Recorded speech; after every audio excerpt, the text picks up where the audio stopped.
and welcome to another Lakehead International Live. My name is Jordan. I am your host today and moderator. I'm joined by a few special guests to help run today's session. Of course, we're on another Faculty Friday, and we're going to be discussing the School of Kinesiology and the programs offered there, some of the experiential learning opportunities, career outcomes, continuing education, all sorts of things. We're really excited to dive into that. But before I do that, I'll chat a bit about the Lakehead International Live Series, sort of where we've been this week. So on our Monday meetup, we did a Your Housing Options webinar where we chatted about on-campus residence as well as off-campus housing options, some of the things to look for when you are evaluating housing options. On Tuesday, we did our Transition Tuesday session about immigration. We were joined, luckily enough, by IRCC and a special guest from there, so we answered plenty of questions, and we actually hosted a 2-hour live session that day. We also did our Wednesday weekly with undergraduate admissions. And yesterday we did our Transition Thursday, and we went over the LU virtual resources. So all of these webinars, excluding Tuesday, are live on our YouTube channel now. So if you did miss those and you're looking to check them out, I certainly encourage you to head over to Lakehead University's main YouTube channel. You can look for the playlist Lakehead International Lives, and you'll see those videos there now. Without further ado, though, I'll introduce myself to start, and then we'll pass it down the line here. So my name is Jordan Ball. I'm the International New and Social Media Officer here on campus. I help oversee our social media channels, our live events like this one. I also help run our Global Ambassador program and do other digital marketing material. Otherwise, I'll pass it over to Patrick now to introduce himself.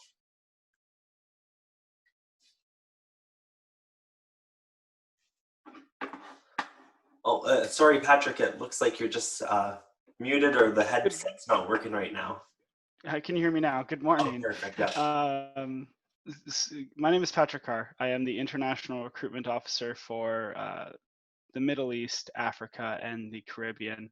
So I primarily work with students out of there. I'm happy to be here, as always, to answer questions any student may have for all of my colleagues around the world. And you would think after 2 months of doing this, I'd figure out how to work the mute button, but alas, I'm still learning.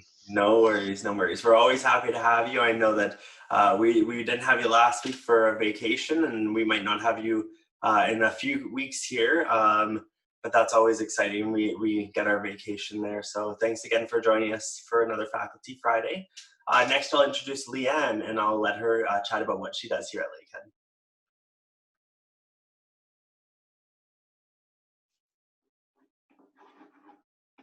Hello, I'm slow at unmuting as well. I'm Leanne. I'm the Practice of Kinesiology Coordinator in the School of Kinesiology. And basically, I primarily work with undergrad students. I'm responsible for setting up a lot of the activities that are practical in nature, coordinating those. I talk to new potential students. I'm the third-year advisor, and I teach a couple of classes, a first-year class and a fourth-year class.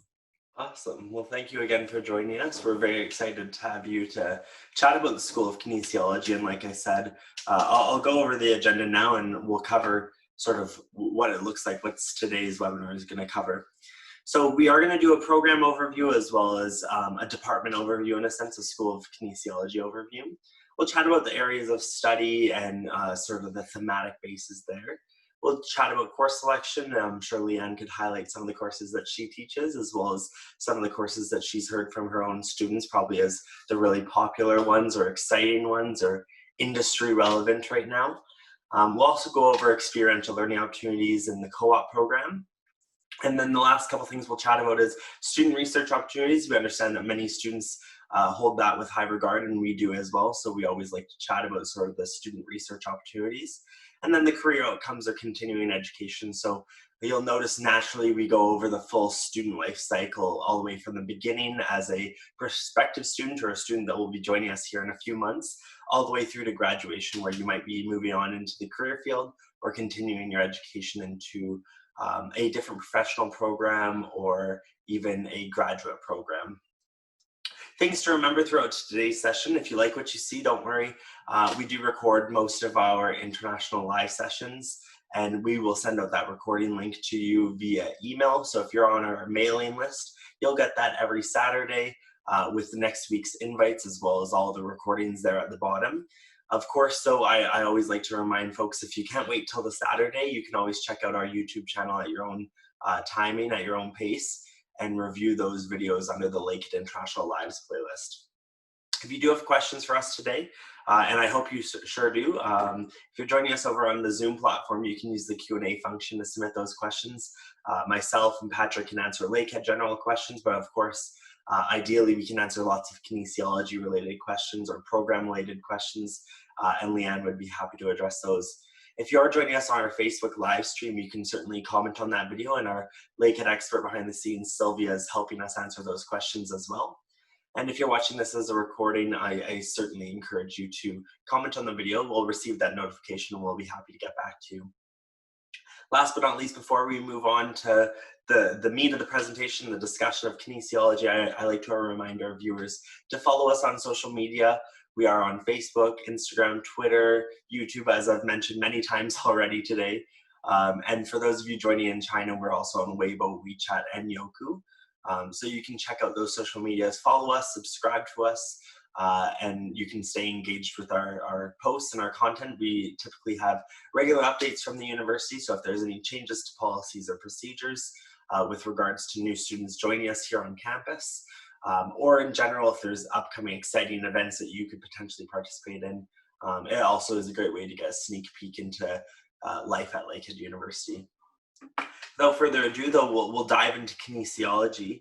And what I'll first pass it over to Leanne, and maybe you could just do the high-level overview of the School of Kinesiology, and then we can dive into sort of the different programs offered within it. Awesome. Okay, so in general, the School of Kinesiology here, we study human movement and consider all the different components that could impact movement. So, of course, we have to look at the anatomy or physiology, some chemistry, so we understand just exactly how the body works. But then things like nutrition, what impact that has on how you move. We look at motor control, how your brain impacts things. The psychology and sociology related to human movement and sport and physical activity. We look at adapted physical activity, so ergonomics, general health and wellness. So we just kind of cover all the aspects that could impact and relate to human movement.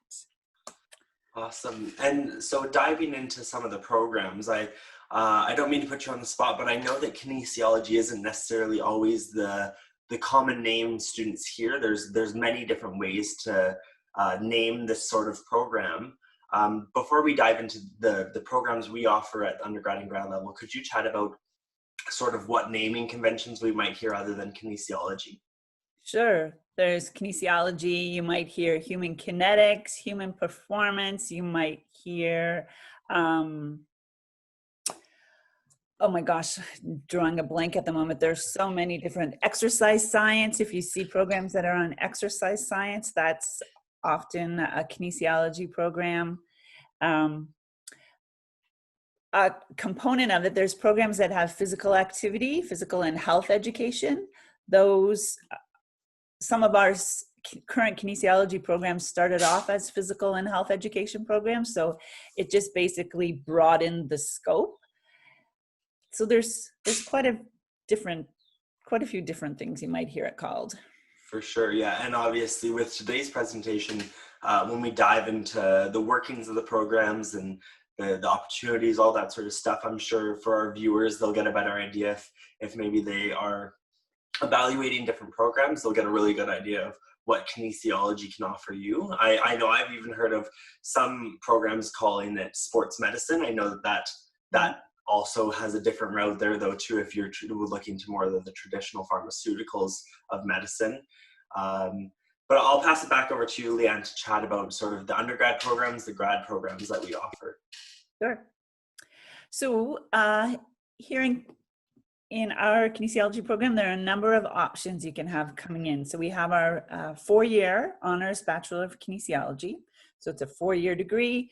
You are required while you're in the program to maintain a 70% average in your kinesiology courses. That's what makes it an honors program. And in addition to that, all of our students complete a research project. So they get exposure to research as well.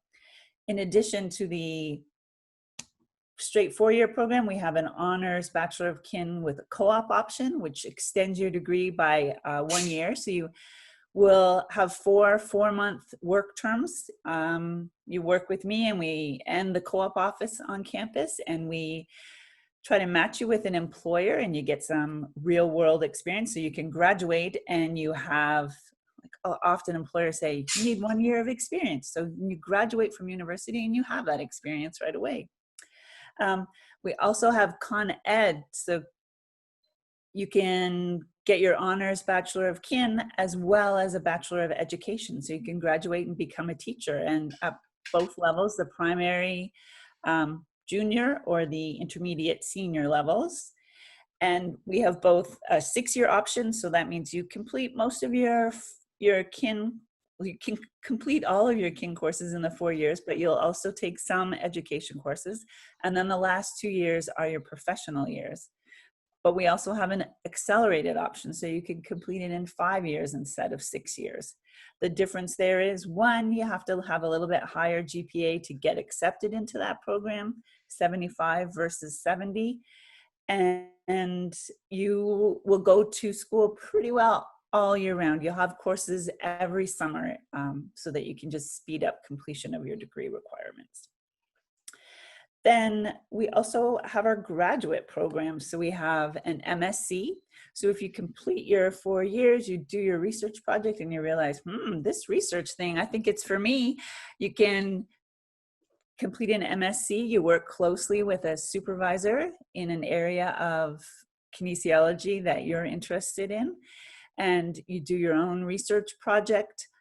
This can set you up to go on to do further work in research if you want to do your PhD, or maybe you're just stopping at the MSc and just kind of giving you an advanced position opportunity in the workforce.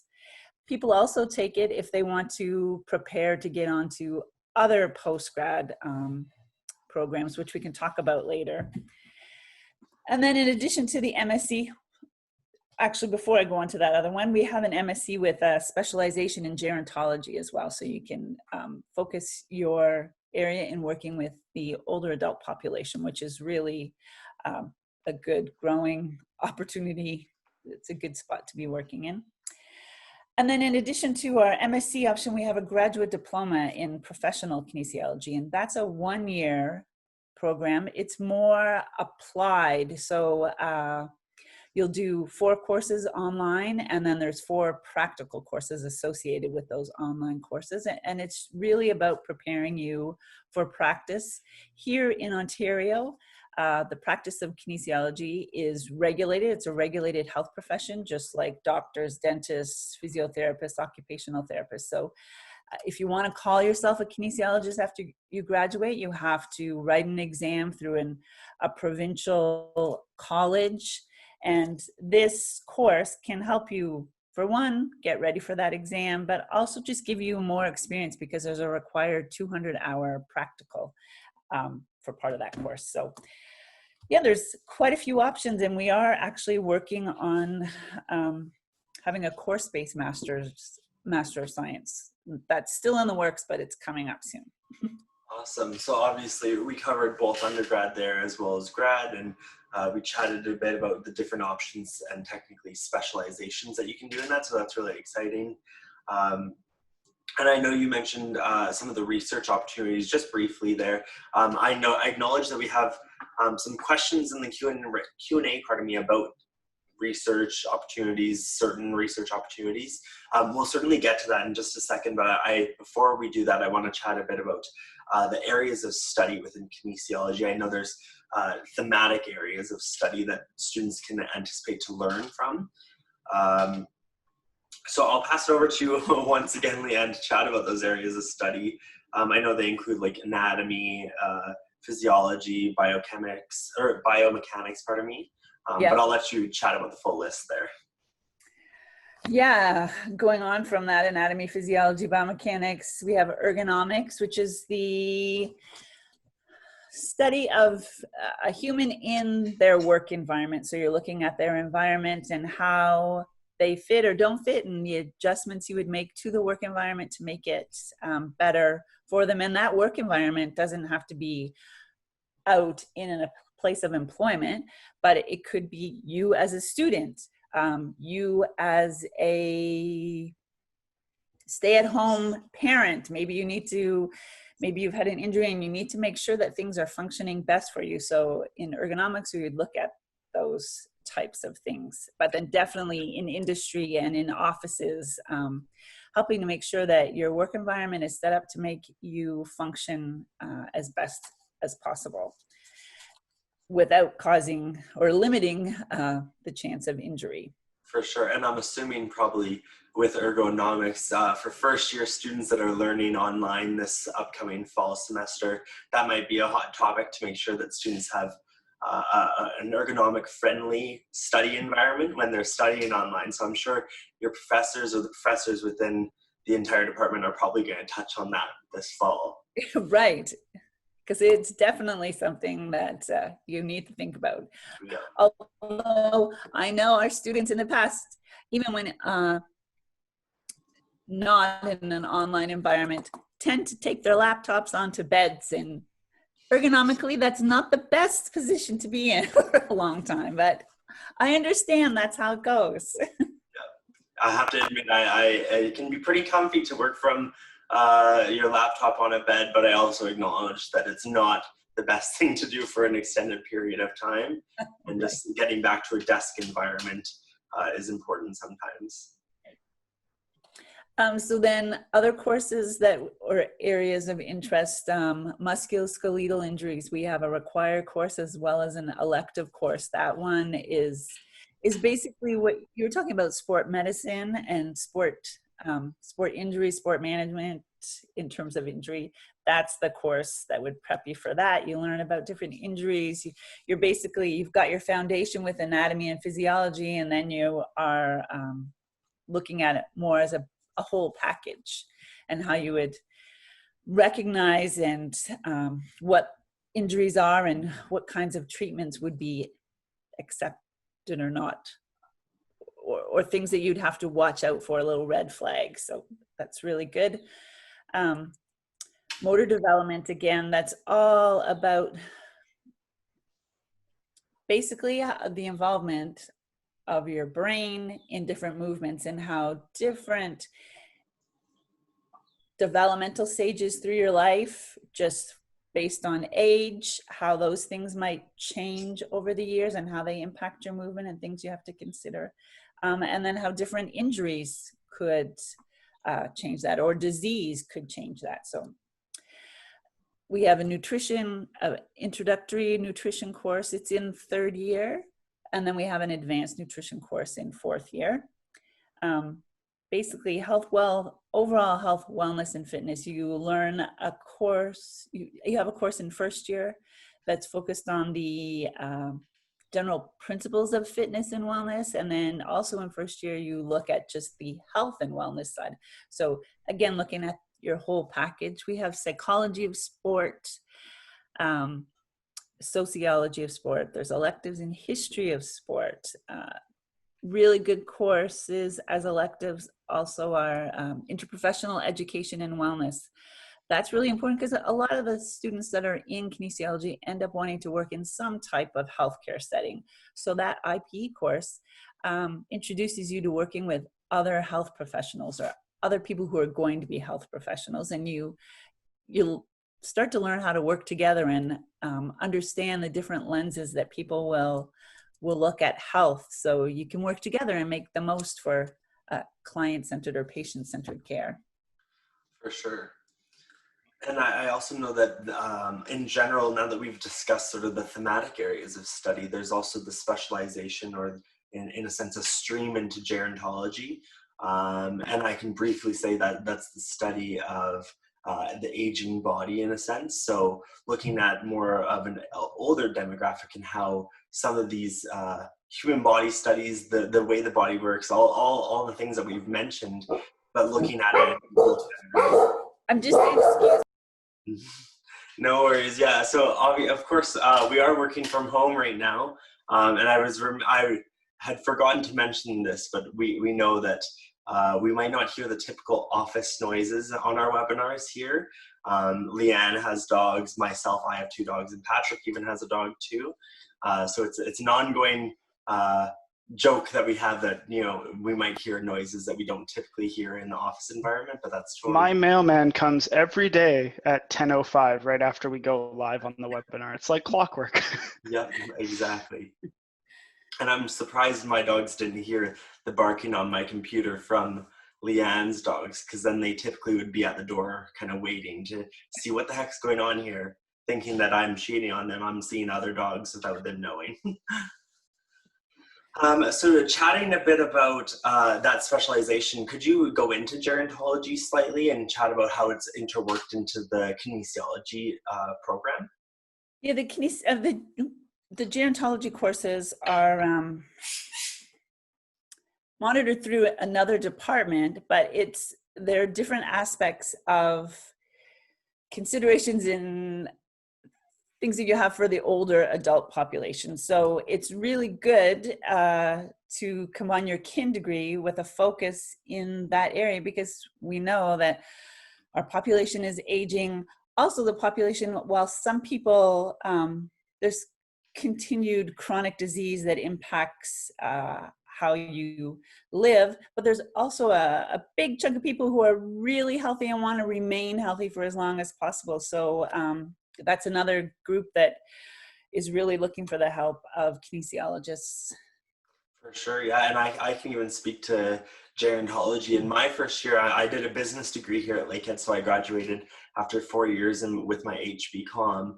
But in my first or second year, I can't remember off the top of my head, I did a gerontology course. And it was a very interesting course to learn about sort of some of the diseases you hear about that are ongoing and very common among the older population, and how it affects everyday life for them, and sort of the different ways that you can not necessarily treat it if they're untreatable, but how you can manage the disease and how you can either slow the spread in a sense, or kind of change the effects of how severe it might get in a certain amount of time. So it's a very interesting course, and of course I couldn't necessarily relate it 100% to business, although that is a business aspect of kind of considering your customer base.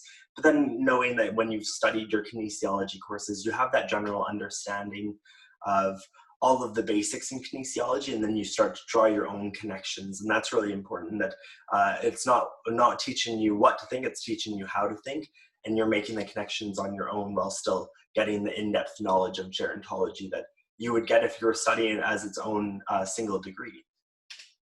Exactly. And so now that we've covered those thematic areas, I think this is a good segue into one of our questions we had. The first one is pretty general, so I don't know if we can necessarily address it 100%. It said, what kinds of research are available in kinesiology? And the second part was, are there any animal models of research projects available in kinesiology? Yeah, those are great questions. And one topic area, which I don't know how I didn't mention, but exercise prescription, and that's a huge basis of what we do for all different levels. So that is one research area. Basically, the research areas relate to different areas that our faculty do their research in. So I'll kind of work my way down the hall and think of the different faculty members that we have. For sure. Thinking of that traditional office setting right now, thinking of being on campus here and being able to go knock on our professors' doors. Of course, can't do that in a traditional sense of walking down a hallway, but they are just that Zoom call away. So carry on with your virtual tour of the virtual campus. Walk down the hall. First, we have Dr. Klarner. Her area is in kind of kinematics, so movement, motor development, and specifically, she does some research with stroke. So you can see how those two things might affect that. So she's looking at stroke and how does that affect people's movement? How does it affect the way the messages are moved from your brain out to the limbs, how the actual movement of limbs changes, and just different treatment approaches for stroke. Then we have Dr. Newhouse, who is our director, and he works in the area of physiology, exercise physiology. We've got a new faculty member joining us, Dr. Ravanelli, and he is also working in the area of physiology and thermal regulation, so cold and heat and exercise and how those things impact. We have Dr. Zerpa, who does a lot of work in the area of biomechanics, some ergonomics. A lot of his students do research he's got the equipment in our lab that's an impactor, a vertical and a horizontal impactor, and he does a lot of testing of different helmets to see how either one-time hard drops on a helmet, how that impacts the helmet, or repeated strikes to a helmet. Like he's had students look at hockey helmets, football helmets. We just had a student looking at a fencing mask. He's got a student coming in who's going to look at goalie masks. So all of these you could probably guess would indirectly relate to concussion work. So they're looking specifically at how the helmets hold up, but that would have an effect on concussion effects. For sure. We have Dr. Prajuka, who also does work in the area of motor development across the lifespan. He was doing a lot of work with younger adults with, sorry, I'm drawing a blank on the terminology, but with developmental delays or developmental differences. But he's also looking at older adults now as well. We have Dr. Sanzo, who is also a physiotherapist, and he does a lot of work looking at, his research is shockwave therapy, but also does a lot of work with taping. So his students often look at different effects of kinesio tape versus other types of tape, and how that might affect someone's movement or bracing. Like he's had a recent student who's gone on now he's working on his PhD, who looked at ankle bracing and how that might affect someone's ability to jump. A student just did her master's thesis, and she was looking at taping with baseball players, how that might impact their ability to move. Dr. Kiwi does work in physiology and biomechanics. He's looked a lot at curling and how curlers, movements are impacted by. For sure. Many people, I'm sure, on today's webinar might not know what curling is. It's right. Quite popular in Canada and in Thunder Bay here, actually. An odd fact, you might say, or a fun fact about Thunder Bay is that we have one of the largest curling statues in the city here, and it's the curling, I don't know if it's a rock, I guess you would call it a rock.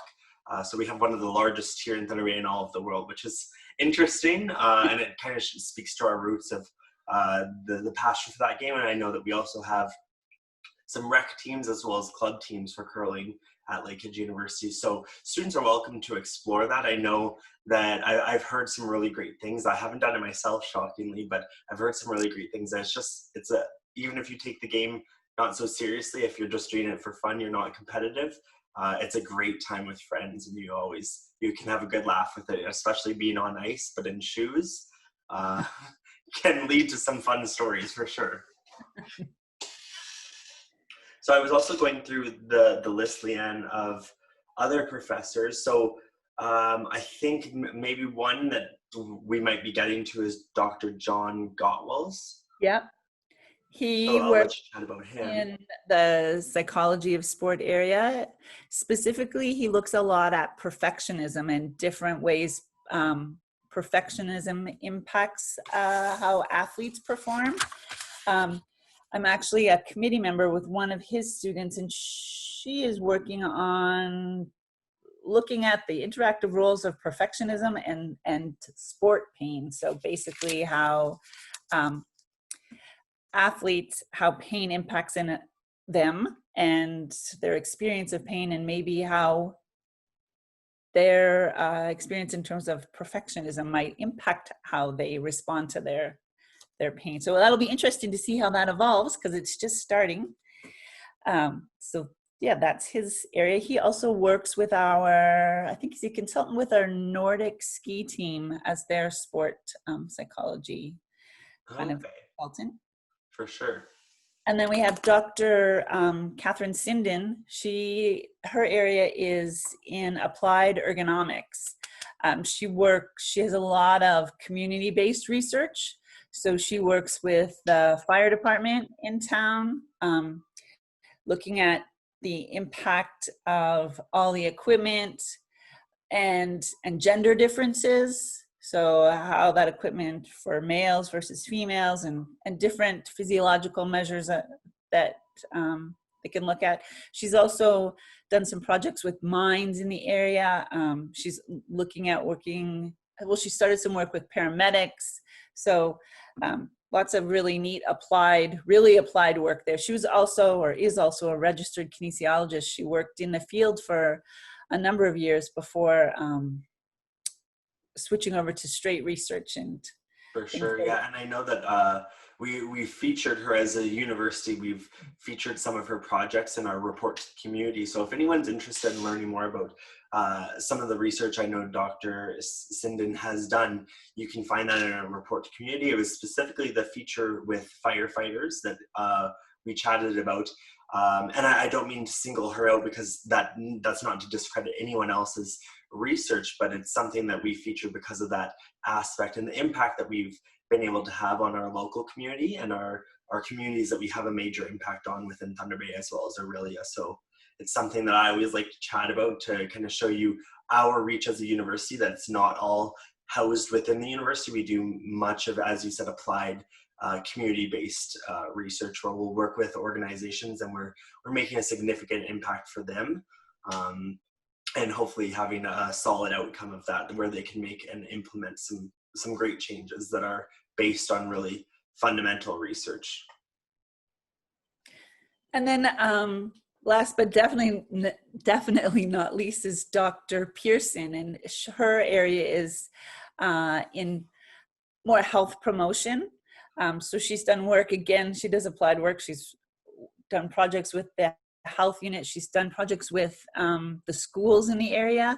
One of her students who just recently finished her master's thesis was looking at, again, this is Ontario, maybe a Canadian thing, but definitely Ontario. In our elementary schools, students are supposed to do daily physical activity, and it's her student looked at the teachers, new teachers, and their preparedness to implement that kind of activity, and whether some sort of like support and modeling from a kinesiology student or graduate would provide support to help them design for daily physical activity that is valuable and works well with kids. So it's just another example of how our profs are definitely reaching out and making things that are relevant to people in the community.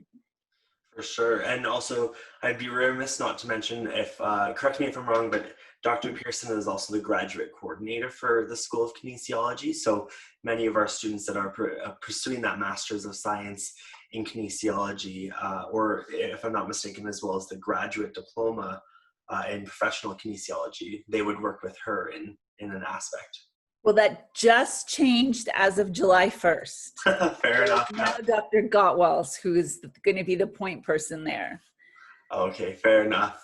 Alrighty, so I think that covers the question of sort of definitely what researches are available. As you mentioned, that when you're looking at a master's course specifically, and you are going to be doing more of a research-based programming, you'll be connected, or you'll be working directly with a supervisor who is in their own realm conducting their own research, and it might be tied to that, or it might be an arm or a leg of that same research study.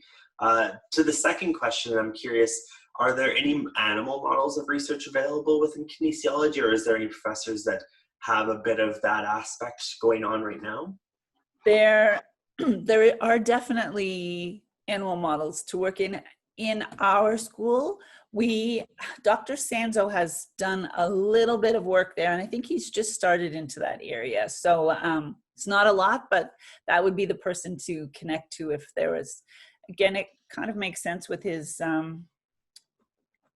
physiotherapy and sport injury type area. That's what he's looking at, some animal model work. I don't know the details of it, but it would be, if you're interested in that, he would, I'm sure, welcome an email just to see if, of course, learn a little bit more about it, because I really, it's just something relatively new that he's touched on, and I don't know if it's an area he's continuing down or not. Of course. So to the student, Reginald, if you want to reach out to us directly, we'd be happy to connect you with that professor, and then hopefully that professor can provide more insight as to what their research looks like and sort of what fields they'll be looking into. And as Leanne mentioned, whether that research is something that we're going to continue to pursue in the upcoming semesters and years. So we don't have any other Q&As right now, but that's not to say that we haven't covered all the topics that we said we would cover. So there's still a bit more to go through. Just noting it is 10:45, so we have about 15 minutes left on today's live webinar. So if you're joining us and you still have questions for Patrick or myself or Leanne about kinesiology, the School of Kinesiology, please feel free to submit those questions using the Q&A function over on Zoom. If you're joining on Facebook Live, you can certainly comment on that video, and our Lakehead expert Sylvia is behind the scenes helping answer those questions. And last but not least, if you're watching this as a recording on our Facebook or YouTube channel, you can certainly comment on that video still. We'll get the notification in a timely manner, and we will certainly answer that question or connect you with the best person here at Lakehead to answer that question. Moving forward, some of the other opportunities that we want to chat about, so research, of course, as I've mentioned, is a very large aspect in consideration for our new students. But working in also the experiential learning opportunities, so whether it's someone who does a co-op or potentially someone who just participates in maybe a club or additional opportunities that professors do offer. I'll let you speak to that. I don't want to put words in your mouth, so I'll let you chat about that one. Sure. Yes, we definitely have experiential learning opportunities in kin. As you mentioned, our co-op degree, that's kind of the most obvious. So with that, you'd go to school your first year here. You apply to officially get into co-op in the fall of your second year, and it's based on your kinesiology marks in the first year. You would do a 1 4-month co-op work term in the summer between second and third year. Typically, that's when you do your first one. And then in the year between, so then you'd come back to school, do your third year. And then the next year, you would take those 3 semesters, fall, winter, summer, and do work terms. They could be all at the same employer, or they could be 3 different employers. Just depends on what the employer's needs are and where your interests lie. For sure. But to graduate with co-op designation on your degree, you have to complete 4 4-month work terms. Okay, But fair in enough. addition to that, sorry, Jude. I was just going to say, with those co-op work terms, something that I know is a common question is, are students assisted in finding those co-op work terms at all, or is there any supports available vis-a-vis the School of Kinesiology, or of course our Student Success Center that in a sense manages the co-op program, or what sort of supports do students look forward to when they are looking out for what employers are going to be hiring them? It's a joint effort. So students would work, first of all, with co-op and do some prep work so that they have their resumes ready and their interview skills up to snuff, just get them ready. And then I'll try to build kind of a database of employers that have hired co-op in the past. Mm-hmm. We reach out to them. Some of them always will offer a co-op opportunity if we have a student. Others are kind of a one-time thing. but then we'll reach out to other places, and that's where I get the help of the students. So depending on where you're planning on living, what is your flexibility and where you want to go? Are you willing to move to a different place for 4 months to get a job? And then we reach out into those areas to see if we can find something. If it's something close, if you have family here, but maybe not in Thunder Bay in Southern Ontario, and you want to live near them, then we kind of put feelers out and see what kind of opportunities are available there. That's basically how that works. For sure. And then chatting about not necessarily, as you mentioned, the obvious experiential learning opportunities, so not co-op, but definitely worked into the entire program, whether it is that undergrad or the grad. I know that there's many opportunities. I have a friend right now who actually graduated with her full honors Bachelor of Science in Kinesiology. Or is it Honors Bachelor of Kinesiology? Honors Bachelor of Kinesiology. Okay, I wasn't too sure. So she did her full 4 years, and now she's back this summer upgrading some of those courses so that she can move on into a really strong application for a different graduate school. Right. And she's told me about some of those experiential learning opportunities. So I know a bit more, but I think that it's best that you cover it still and kind of dive into it, because I can only speak vis-a-vis her experience, which was obviously a positive one. But you can chat about the breadth of opportunities. Yeah, we have, if students go to our website and there's a spot, it'll be a listing maybe of courses and a little asterisk beside it that says practice of kinesiology. So we have a number of courses each year that are considered practice of kinesiology courses. And those courses typically either offer a lab component that you work with others in your class, or you work out in the community.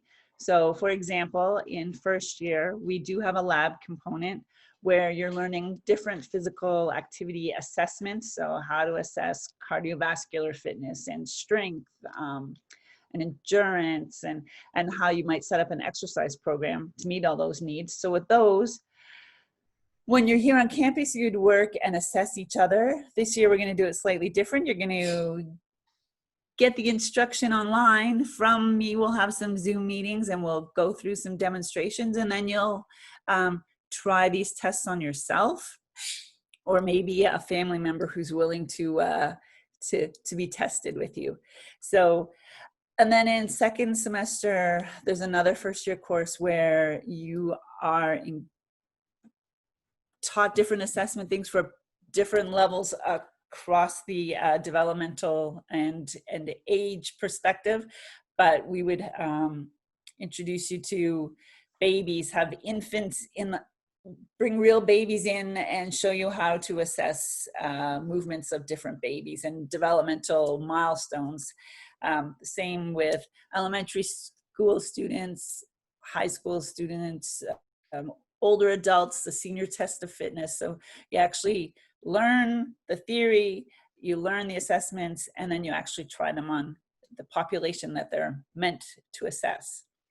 And then moving on, there's courses in upper year that do that, but in addition to those that have labs, we have specific courses that are all about the applied thing. So fourth year, we have a cardiac rehab apprenticeship program or apprenticeship course. So in that course, you learn about cardiac rehab specifically, and then you would do a placement that is 25 hours over in the cardiac rehab program, the Rehab and Healthy Lifestyles program over at our hospital.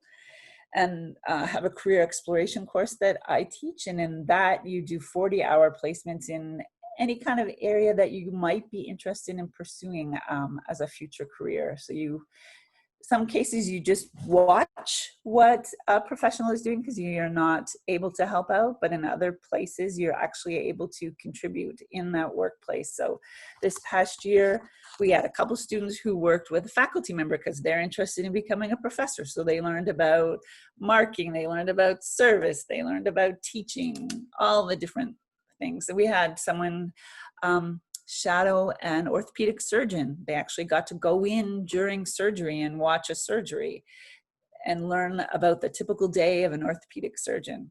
And we also had physiotherapy clinics, a children's center working with an occupational therapist, also working with a kinesiologist in a clinical setting. So yeah, there's lots of opportunities that way. And then in addition to the ones that are formally in a class, I often get sent emails and looking for volunteers for different organizations. So we send those out to students, and then it's up to you to connect with those people and see what works for you. For sure, and obviously chatting about, I think this will be a good segue maybe into the next topic where we kind of do the full circle of career outcomes or even continuing education. And specifically with that continuing education note is if students imagine going on to another program, a graduate program, another professional degree.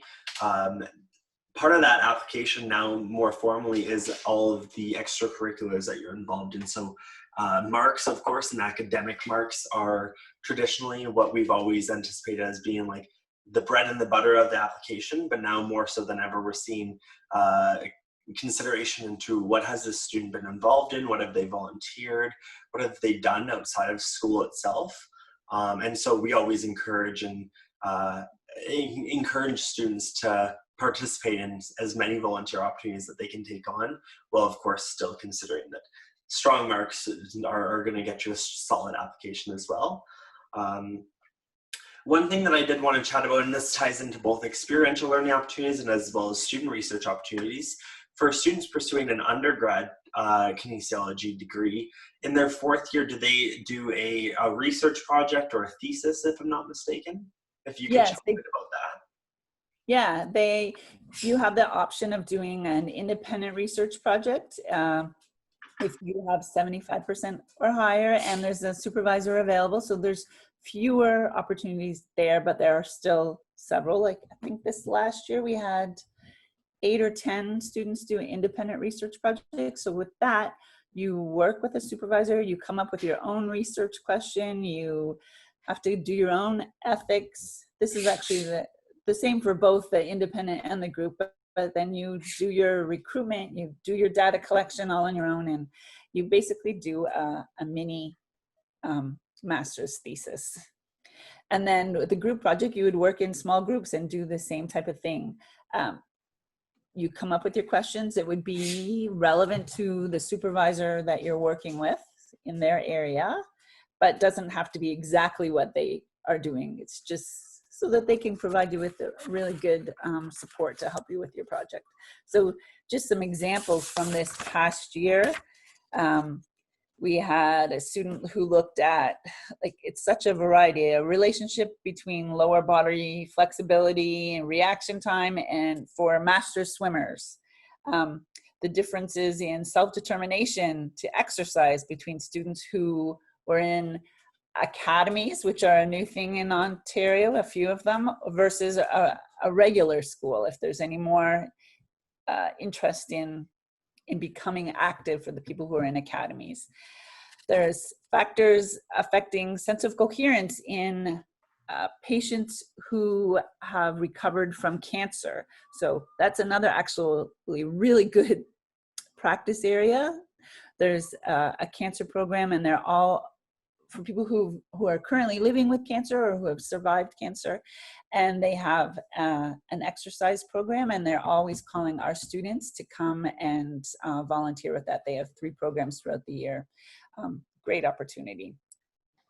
So that's just a few of those. Sure. It's not an exhaustive list, and I guess Not you exhaustive. can never provide an exhaustive list because the opportunities are nearly endless. I'm sure if a student was very passionate about a certain idea, a certain research topic, provided that a professor or their supervisor knows that they can fully support that project, then it kind of, at the end of the day, it ends up being the student's option or choice as to what they want to pursue for that, as you mentioned, almost a mini master's of kinesiology in that 4th year project. And it's great because, for one, it helps you realize if research is something you want to do and you want to keep pursuing that, but also even if it isn't something that you really love to do, those are skills that will help you in any profession moving forward, because it helps you with your critical and analytical thinking and applying current research to whatever you do, so that you're always staying fresh. For sure. And I just want to note, I know that we're getting close to 11 here, so I have another slide here going into the next and the final part of our presentation and kind of rounding out the degree. Again, this is also not an exhaustive list of career opportunities, and we've sorted them into 3 different fields of careers or structures, but I mean, again, it's not an exhaustive list for anyone. But maybe, Leanne, you could highlight some of the ones that we've seen more students going into in recent times. And then at the very end, we'll chat a bit about continuing education and where we've seen our students go to the next stage of higher education and academia. Yeah, as I mentioned earlier, kinesiology is now a regulated health profession in Ontario, so it's becoming, opportunities are becoming greater, and students are pursuing that. So just in the recent past, we've had students go on to work in clinics doing typical kind of rehab exercises and function with students, with patients and clients.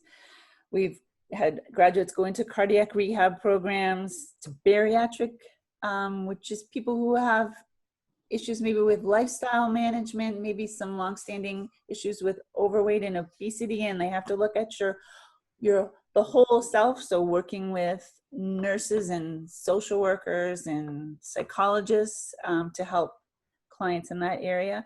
Stroke rehab, transitional care unit. It's a new thing that's opened up in our region. So older adults who maybe came into a hospital with acute issues, and there is no space for them to move to a long-term care home, or maybe they're not quite ready to move there. There's people who are working in that transitional stage to make sure that their function is as good as possible.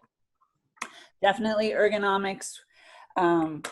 Myself, I did a lot of work as a rehabilitation consultant, and that is still a big opportunity. So you get task assignments from different insurance companies, and you might go into a workplace and assess someone's job, and then you meet with their healthcare team and see what their issues are and make a match and help prepare and monitor a return to work for that person. Personal training is always an option. A lot of people might even set up their own business to help people with strength and conditioning. A recent grad is working in our northern communities, northwestern communities, as a health services manager, and he's supervising a mental health and wellness team. So again, it looks at not just what you would typically, sorry. No worries. Typically think of in kinesiology, but seeing still how that mental health part and physical activity and nutrition and all of those things can still impact that. And then in terms of further education, we have graduates just this year who are going on to get a master's in kinesiology. We have a student who's going on to get an MBA because he is interested in that business side, because maybe getting more into sport management. So that's a great combination and option. A student who's she's gotten into our Northern Ontario School of Medicine. She wants to become a medical doctor. That's a common, kin is a common path for that. MSCs for physiotherapy and occupational therapy is very common. Another graduate's going on to athletic therapy. And then recent graduates have gone on to become physician assistants.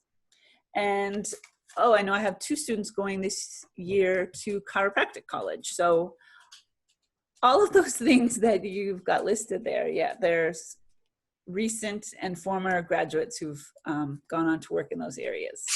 For sure, and those are the common areas. And once again, to reiterate, it's not an exhaustive list, though. So students have other options to continue on if they really are interested in pursuing more education. or as we've already covered at the beginning of this slide, at least, sort of if you're ready to move directly into a career field, there's many options. And it sounds like we've had some recent graduates move into some pretty unique and interesting roles. And so that's always something I like to hear. And of course, with our Student Success Center and the supports that they're able to provide with career hunting and job fairs and all that sort of stuff, it's a great opportunity for Lakehead students in general, not just kinesiology students, to look and see what jobs are currently out there, who's hiring, and what you can anticipate. We also, in some cases, I know with occupational therapists or professionals that work within certain industries that you might not consider needing someone with a kinesiology degree, they're hired on internally so that they can work with their own team to actually manage their stresses and ergonomics within the office environment or within their daily work life. So it's always interesting to see where students end up going with their kinesiology degree and the variety that you can really get from it too. Yeah, it's quite exciting. It leaves a lot of options open. It's really more only limited by imagination, I think. Fair enough, yeah. Alrighty, so I'll bring us to the next slide, which is my wrap up. I'm gonna double check.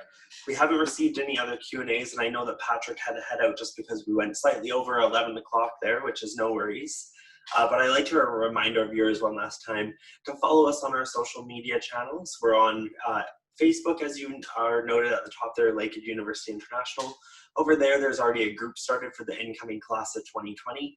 Over 400 members have already joined, so we have great conversations where students are meeting future classmates, potential roommates, friends back home even. So if they're joining us from thousands of kilometers away, they're meeting friends back home, which is great to see.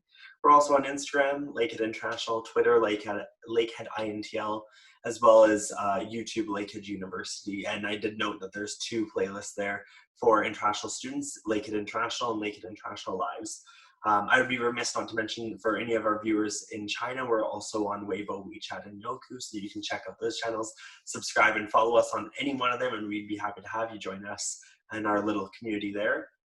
And last but not least, for those of you who are interested in taking a virtual campus tour, so exploring the facilities, the surrounding environments, the classrooms, the labs, residents, all that sort of stuff, you can head over to lakeheadu.ca/tours and explore both the Aurelia or the Thunder Bay campus.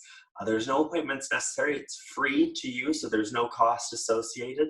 And you can do it at your own pace too, so you can do it nice and slow, or you can power right through it and finish in one day. It's all the power to you in that sense. Otherwise, that does bring us to the end of today's webinar. I'll pass it over to Leanne if she wants to say one final piece or her goodbye, and then we'll wrap it up for today.